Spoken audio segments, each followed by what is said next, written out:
YouTube, you're looking mighty fine here today, and thanks for joining us once again for the Cardboard Critics Sports Card Podcast here at the Hollywood Rip Studio, powered by beer, because it tastes good and makes you feel even better, so why not? But what cards are Houston Gopher launch they're so hot? And what cards are dragging you down like tomorrow's hangover cold? And of course, which cards should you consider investing in going forward? We have a hotly debated one for you here today. But let's start with that Hansel's so hot right now. It's hot cards of the week, starting with, bet you didn't see this one coming. I was very surprised. Mark Jackson of the New York Knickerbockers. His 1990 Hoops card in a PSA 9 Nice. was up 90.7% to $118 over the past week. The Raw is up 100%. The PSA 8 is up 109%. Why? Yeah, there's a catch. There's a catch, and obviously this is the catch. Someone discovered that sitting in the background of this card, we'll throw it up on the screen for you. I know we already did, but on the left side of the card, you can see there two brothers sitting in the background at Madison Square Garden. Oh, nice. A little family time? I believe it's Madison Square Garden. Yeah. Those two people are the Menendez brothers. Oh. Of course, the Menendez brothers are known, they were convicted of murdering their parents in 1996 with a shotgun in Beverly Hills. The brothers argued that they did it out of fear that their father would kill them after they threatened to expose him for sexually and physically abusing them in their childhood. Mm-hmm. The prosecution argued that they did it to inherit their father's multi-million-dollar estate. Either way, they were both tried and found guilty. They were both sentenced to life in prison without parole. They are still alive. Mm-hmm. They are currently in prison for life. But this is a really interesting, like, how did no one see this before? You know? Yeah. I feel like I get why it's like a hot card, but again, this seems like something that no one will really remember in a couple weeks. But that being said, now that we all know who is in the background of this card, and I think it's kind of creepy if you want this card now. Yeah. You know, that kind of creeps me out. It is Halloween season. So for that reason, I'm out on this card. I wouldn't buy it, but I do think the price of this card will forever be more than it was a month ago. Yeah. What are your thoughts on this Mark Jackson card? Kind of an interesting reason for why we're here on Hot Cards. Very much so. And this is a reaction because the Menendez brothers, or there's at least a series coming out about them on Netflix here pretty soon. So maybe they did know about this before. I think people did know about this because I was reading on America's #1 source for all things research, Wikipedia, because I was so intrigued by, like, what's the big deal with the Menendez brothers? Yeah.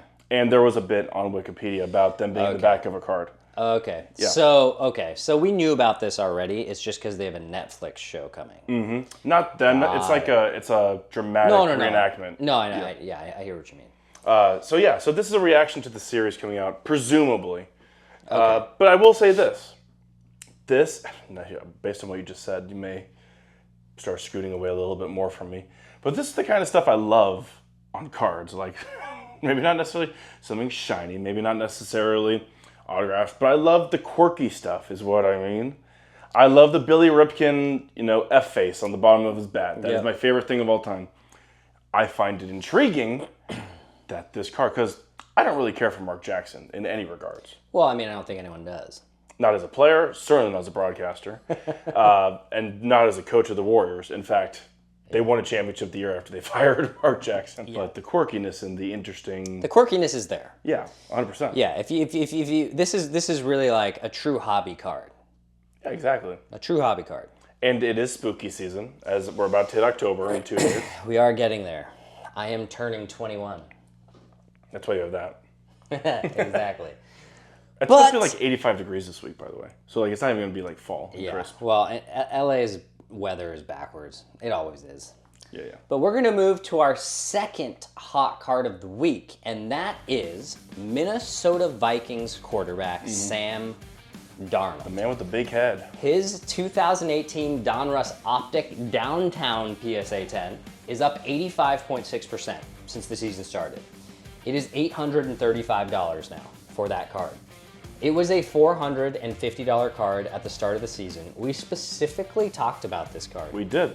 at the beginning of the season. Neither of us bought it That was like half. at like $450 or $400. Yep. Both of us were like, I'm not spending $400 on a Sam Darnold card. But here we are. The Vikings are the only undefeated team left in the NFC, I believe. I think you're right. I'll double check. I think so. I'll double check. But the Vikings are 4-0.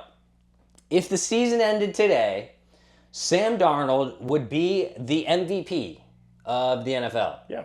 He has thrown for 657 yards through 4 games, 8 touchdowns, 2 interceptions. His rating is 117.3.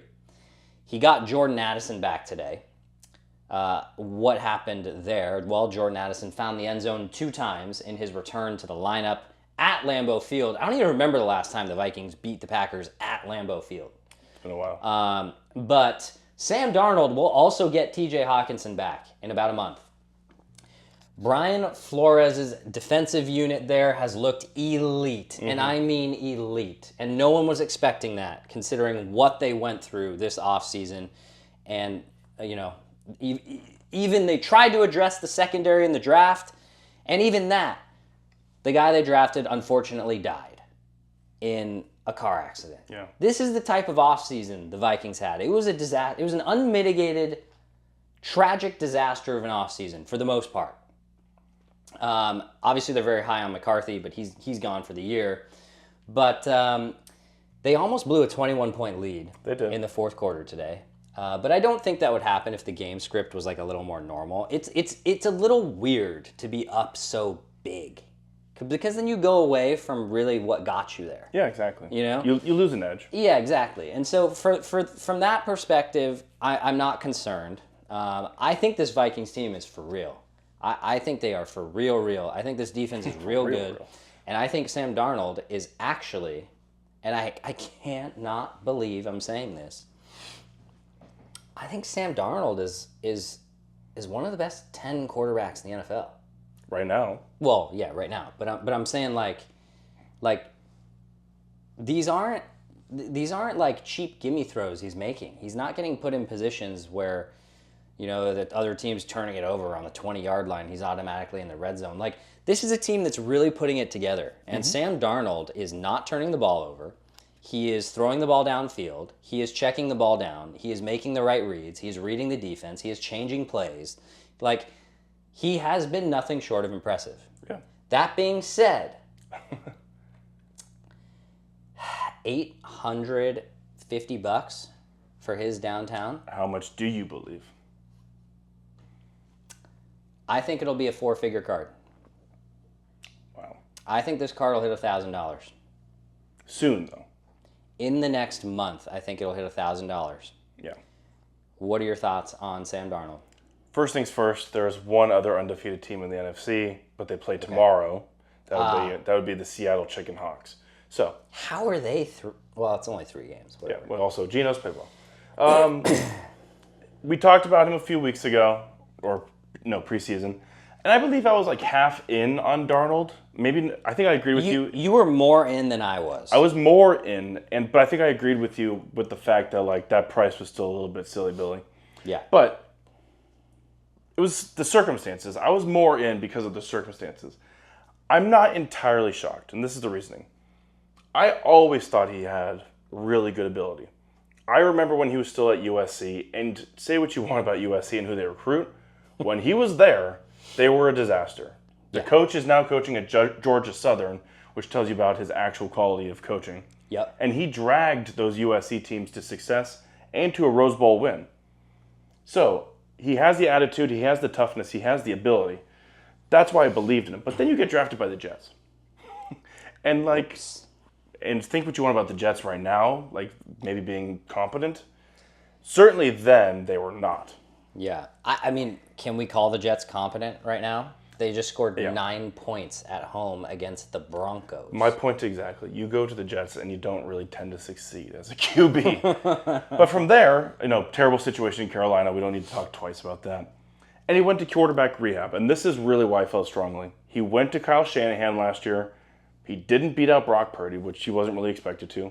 But he got in there, and he played fine. So he goes from Kyle Shanahan and the 49ers to Minnesota. And who's the head coach of Minnesota? Kevin O'Connell. That is the same coaching branch scheme as Shanahan, McVay, this, that, Zach Taylor with the Cincinnati Bengals. Right. It's something he was familiar with. And so he got put into a situation with Addison, with Jay Jettis, Justin Jefferson. The other JJ. The other JJ, the one that's playing. The one that's like really good. Yeah, the one who's the best at his position. The one who's like the best player in the NFL. So a know-how of the scheme, surrounded by talent, comfort. I think he's probably at a point where he's like, if I don't do well, what's the worst thing that happens? My career is on the same trajectory. And he's balling out. And I'm happy to see it because he's always seemed like a good kid. Mm-hmm. Yeah. So you think at $850 you could still buy this? See, this one's a tough one. It really is a tough one. Because while I think he's been... Because I can't sit here and say, I believe in him. While he has been the best quarterback the whole year, it's still Sam Darnold. I just wax poetic about, I love his makeup and this, that, whatever. I love his makeup. I love his toughness. The arm talent and all that, that's the thing. That's the thing. Well, we'll see where it ends up. But we're going to move now to our cold cards of the week. And let's start off with someone who realistically should probably be on cold cards forever. And it is Cleveland Browns quarterback Deshaun Watson. His 2017 Prism Silver in a PSA 10 is down 61%. Wow. Since the season started a month ago. And he was already not thought highly of. And he was already down quite a bit from his previous highs. Down 25.8% over the past week, by the way. This is now a $40 card. This card was $100 at the start of the year. Through 4 games, Deshaun Watson has thrown for 727 yards, 4 touchdowns, 3 picks. His rating is around 75. The Browns are 1-3. But I got to tell you, I know this is the cheapest Deshaun Watson's cards have ever been. But this dude is flat out trouble, period. Yeah. He's not worth a hold. He's not worth a buy, in my opinion. He's too much. He's a liability on the field at this point in his career. Yeah. But more importantly, he's too much of a liability off the field. This guy still gets accused of sexual assault like every 3 weeks. Yeah, he might be in jail soon. Like, he's in a horrible franchise, with all due respect. It's a horrible situation. He has no help. How is there any respect? This is very deservedly so he's on cold cards, and I think he should stay on cold cards, and I think no one should touch this card with like a 100-foot pole. What do you think about Deshaun Watson? Actually, I disagree. No. I think we could just forever retire this one in the cold card segment. I think so. As I've said before, it's one thing to be bad, and he's bad now. This is a guy who was... Look, I'm going to take... That's very hard to do, but I'm going to take everything off the field, off the table for a second. In Houston, he was pure magic, and he was elite, and he was leading those teams to AFC Championship games. And at Clemson, he was amazing. Yeah. He's now just bad. And then you bring everything back in, and he's both bad and toxic. Yeah, exactly. Might be in jail. The latest allegations are probably the worst. Yeah. And the ones that were already levied against him were already really bad. Right. He's the total 180 of Sam Darnold, who seems like a good guy, can't really get it done. Yeah. Deshaun Watson, bad guy. Yeah. Bad guy. And also not getting it done. The biggest thing here, if you want to just talk about pure NFL, the league is just laughing at the Browns because he had, at the time, the most guaranteed money on a contract in NFL history. And he's maybe won 3 games since he got that. Yeah, and that's me being hyperbolic. I don't know the exact number, but he's been bad, toxic, hasn't played, so on and so forth. Guys, surprise, surprise. a quarterback, whether you are investing in a quarterback's cards as just a normal Joe like we are, or you're a front office investing in a quarterback. More important. More importantly, quarterbacks burn you pretty hard, apparently. They can. But we're going to move to our second cold card of the week as we retire Deshaun Watson. Bye-bye. Right to the rafters. We need to talk a little bit about Sam Laporta, the tight end for the Detroit Lions. His 2023 Prism Silver in a PSA 10 is down 20% over the past week to $46 per card. At one point during last season, this was a $140 card during the year. As of this filming, they do have a Monday night game tomorrow night. Against Seattle. Through 3 games, he has 8 catches for 94 yards. The reason I didn't say how many touchdowns is because he has 0 touchdowns. Can't talk about what's not there. Yeah, exactly. Now, he could have a big Monday night. Who knows? We are filming this before that. So maybe he goes for 3 touchdowns and 120 yards tomorrow. And then this whole conversation is kind of useless. But he averaged 5 targets a game last year. And he had 12 targets in a couple playoff games last year. Last year, he had 86 catches for 889 yards and 10 touchdowns. And you know, I'm concerned for Sam Laporta. Oh. Because I think the talent is there, and I think in any other situation, I wouldn't be concerned for Sam Laporta. This Detroit Lions offense is too dynamic.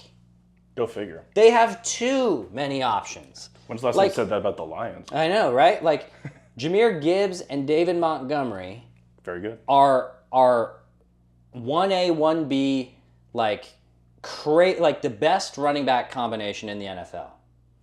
Let's pair that with the fact that they have Amon-Ra St. Brown, who is probably the best slot receiver. Him and Justin Jefferson are the 2 best slot receivers in the NFL. I forget what his first name is. Jameson. Jameson Williams has emerged this year as a legitimate threat to target share as well. Now, Sam Laporta clearly has upside every week because of his talent level and the fact that the Lions will score a lot of points, and Goff can throw the ball around quite a bit. But he clearly, at this point, is not option 1. He is not option 2. If option 1 is David Montgomery, and option 2 is Amon-Ra St. Brown, then option 3 is Jahmyr Gibbs. What about 4?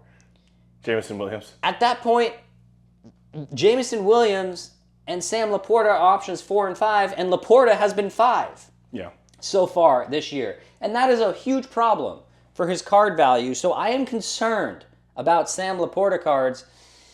How the team's currently structured, I don't like his stuff going forward. What do you think about Sam Laporta?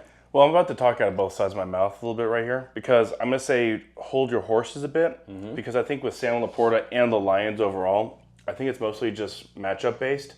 But the reason David Montgomery and then even Amon-Ra I should say the running game as a whole, and St. Brown are options 1 and 1B, Right. is because they pride themselves on physicality and running the ball behind probably the best offensive line in the league right now, led by Penei Sewell. So Sewell from out of Oregon. So they pride themselves on their physicality. Amon-Ra is the most physical receiver in the league. He is not afraid to get his face in there and block someone. He runs angry. That's their identity, and that's why they lean on that. But I think it's more matchup based for this. QB, Jared Goff. We know this. He forever, even going back to his time here in Los Angeles, has always done his best work over the middle of the field. The stats still bear that out. And on top of that, he does his best work over the middle of the field. Yeah, take a little break. Off of play action. So you run the ball, you run the ball, you run the ball, then you work the middle of the field. Can you think of a position group that does well in the heart of a defense off of play action? Probably a tight end. Yeah. Probably a tight end. Probably. So if Goff's best way of going about things is where a tight end thrives, then I think that there's still going to be a lot of opportunities. With all those weapons, and here's the other thing about Jared Goff. He tends to kind of zero in on what he's supposed to do. Mm-hmm. Like the story is being Sean McVay telling him in the headset, like get up to the line quick and then adjust from there. So I think it depends on the matchup. I think if Jared Goff and the Lions know this is a matchup that's better suited to be utilizing our tight end, then I think that'll happen. I don't know if that's tomorrow against a pretty solid Seattle defense, but I would imagine. That's why I think Laporta did so well against the Rams in the playoffs. Weak linebackers, good tight end. Yeah. So you think at $46 for this card, you think this might be a buying opportunity? I think so. Okay. I said at 46, it's either that or like, a couple sandwiches. Yeah, especially if it's like DoorDash or Postmates. Exactly. Those delivery fees. Crazy. Yeah. But let's move now to our Invest segment of this week's show. And this is going to be really debatable, and I know exactly what you're going to say. Why? Because you looked at my screen? No, but I can never see your screen. Actually, the only thing I can see is $275 million in very big font. Which is how much we're making off of these shows. But I know you don't like this guy.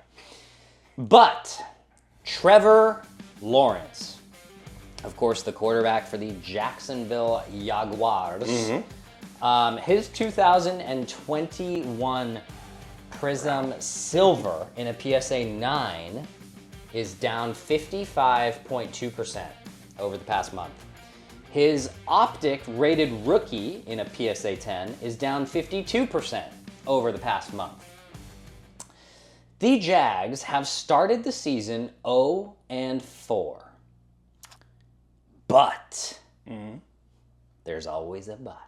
There sure is. Their next 4 games, 2 of them are at home. Okay. And then 2 of them are going to be in Europe, which for the Jaguars is a home game.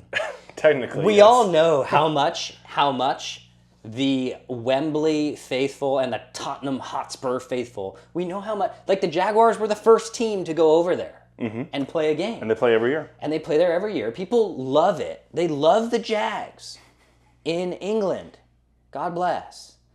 A lot of similarities between the Brits and Floridians. Yeah, but this next month, their 4 opponents are the Colts, who Richardson is now out.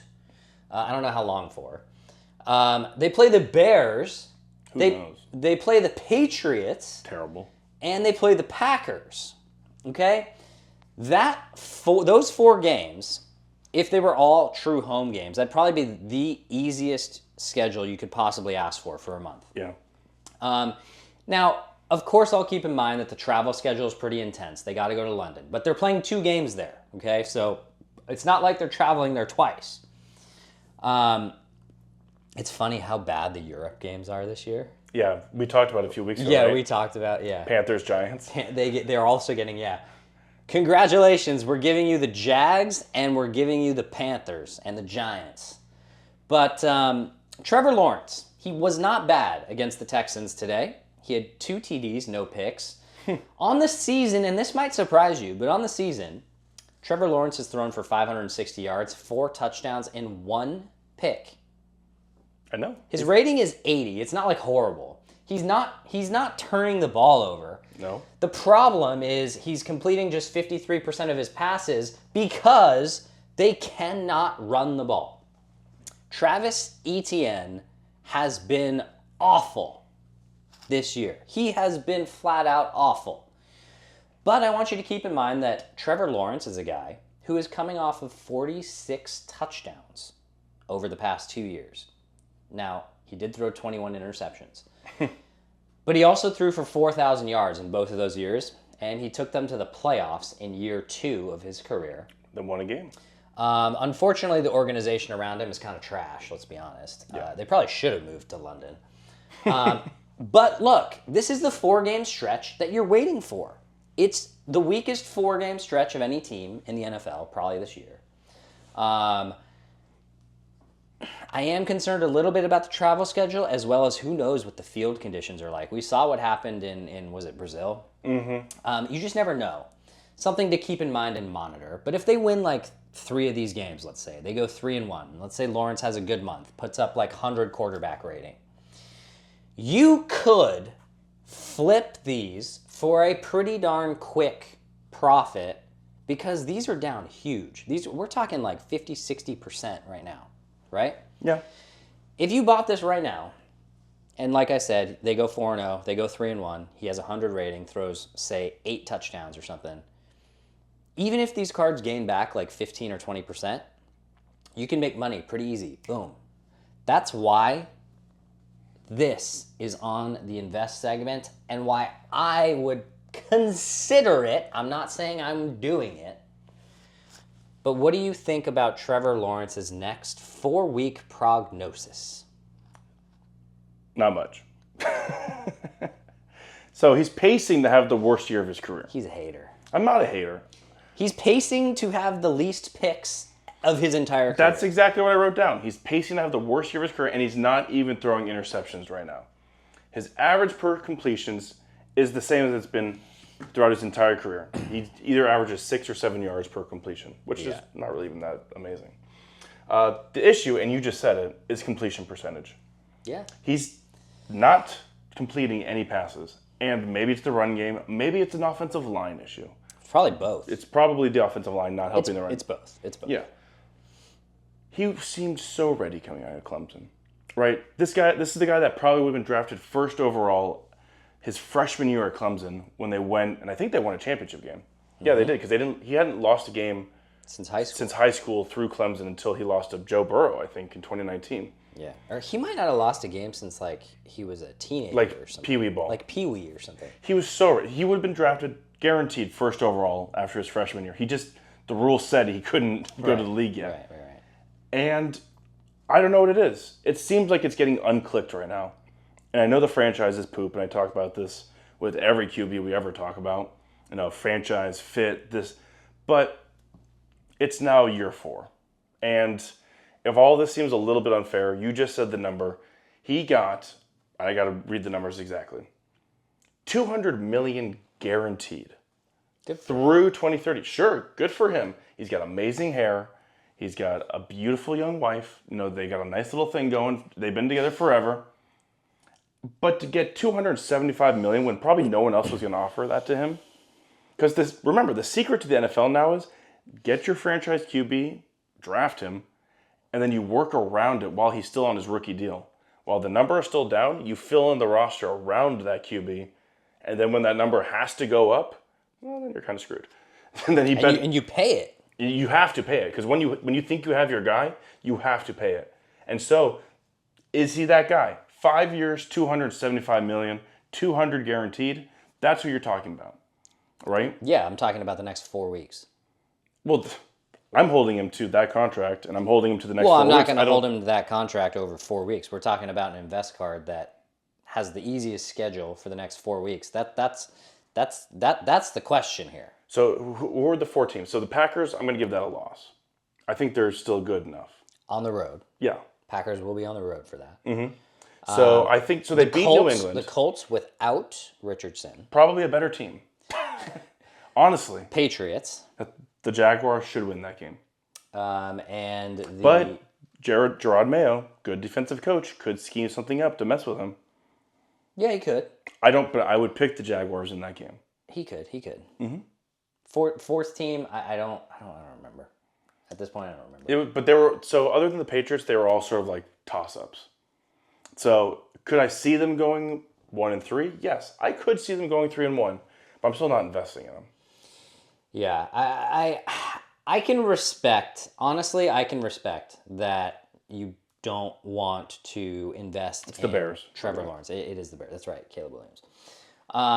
Who you don't really know at this point. I can respect that, but I just wanted to point it out. I think it's an interesting scenario for Trevor Lawrence here, and for his cards to slightly come up over the next month. I see where you're coming from. Like, there's something here where we could, because look, the value was so bad after that Monday night game. Yeah, it was awful. So you could turn around in 4 weeks, like you said, and be like, oh, the Jaguars are doing something. Because now. look, I'm not talking about, do I think this guy's going to have a successful career?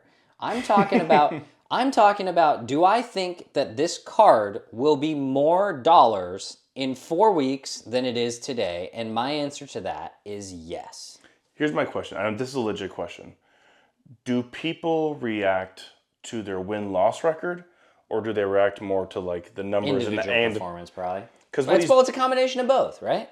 Because what he's doing Always. is he's dinking and dunking, because he's not throwing interceptions, but he's not really throwing down the field. Yeah. So is that real? Even if they win the games, are people getting hot and heavy for that? Yeah, I mean, he doesn't have time to throw down the field because he's getting sacked.